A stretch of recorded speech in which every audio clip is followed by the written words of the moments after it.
صحیح بخاری حدیث نمبر 90۔ ایک شخص حزم بن ابی کعب نے رسول اللہ کی خدمت میں آ کر عرض کیا، یا رسول اللہ، فلاں شخص معاذ بن جبل لمبی نماز پڑھاتے ہیں،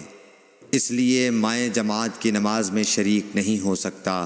کیونکہ میں دن بھر اونٹ چرانے کی وجہ سے رات کو تھک کر چکنا چور ہوتا ہوں اور طویل قرات سننے کی طاقت نہیں رکھتا۔ ابو مسعود راوی کہتے ہیں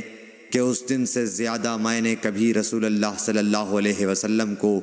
وعظ کے دوران اتنا غضبناک نہیں دیکھا۔ آپ صلی اللہ علیہ وسلم نے فرمایا،